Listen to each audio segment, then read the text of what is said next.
Alors, on continue avec notre exercice 12, comme promis. Cette fois-ci, on avait la fonction suivante.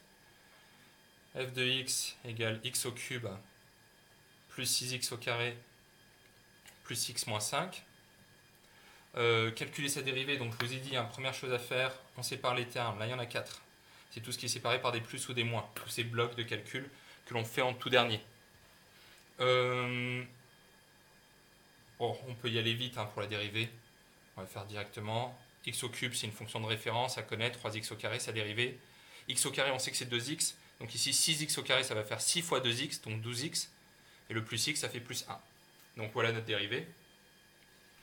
Et maintenant, il faut étudier le sens de variation de f. On a vu une propriété très importante l'année dernière qu'il faut bien retenir.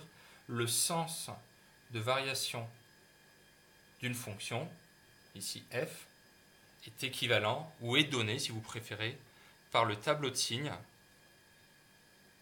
de sa dérivée.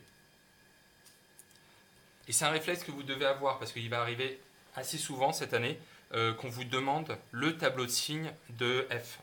Pardon, le sens de variation de f. Donc, à chaque fois, le premier réflexe que vous devrez avoir, c'est de dire je vais calculer, je vais donner le tableau de signes de f'. Et on verra comment. Même chose, petite parenthèse, si on vous demande de trouver le minimum ou le maximum d'une fonction. Dans ce cas-là, pensez, il faut que je fasse la dérivée et que j'étudie son tableau de signes. Donc là, on a de la chance, on a déjà fait la dérivée, donc on va étudier le signe de cette dérivée. La dérivée, c'est une fonction du second degré. Est-ce qu'on connaît le tableau de signes? Oui, on l'a vu en première. Donc, première chose, tableau de signes, je fais x moins l'infini plus l'infini. Et j'ai vu qu'en fait, normalement, je vais avoir des plus et des moins, ou que des plus, que des moins, en fonction du discriminant et des solutions. Donc, j'aurais dû le faire avant, mais je le fais maintenant, je calcule le discriminant. b carré, ça va faire 12 au carré, moins 4 fois 3 fois 1, fois a fois c. 12 au carré, ça fait 144, moins 12, ça nous fait 120. C'est supérieur à 0, il y a donc deux solutions. Je vais vous les écrire à côté. x1 c'est moins b, c'est-à-dire moins 12, plus racine carrée de 120 sur 2 fois 3, c'est-à-dire 6. Et x2 ça va faire la même chose, moins 12, sauf que c'est moins racine de 120 sur 6. Bon, si vous les tapez à la calculette, vous vous rendez compte que x2 est plus petit que x1, en arrondissant bien. Alors, bon, je vais les réécrire ici, moins 12 sur moins racine de 120 sur 6. Moins 12 plus racine de 120 sur 6. Et là, j'ai ma fonction dérivée, f' de x. Alors que sais-je sur cette fonction? C'est une fonction du second degré, donc elle est du même signe que a à l'extérieur des racines, c'est-à-dire ces deux valeurs pour lesquelles notre fonction est nulle. D'ailleurs, on va rajouter les zéros ici. Donc du signe de a à l'extérieur, du signe de moins 1 à l'intérieur. Le signe de a, c'est quoi? A, c'est le coefficient qui multiplie x au carré, en l'occurrence 3. Il est positif. Donc à l'extérieur, j'aurai plus, à l'intérieur, j'aurai moins. Et on a vu l'année dernière qu'on avait un lien très simple entre le signe de la dérivée et le sens de variation. Quand c'est positif, ça augmente. Quand c'est négatif, ça diminue.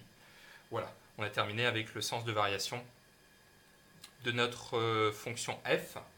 Et on peut passer à la question suivante qui est donner le coefficient directeur de la tangente à f.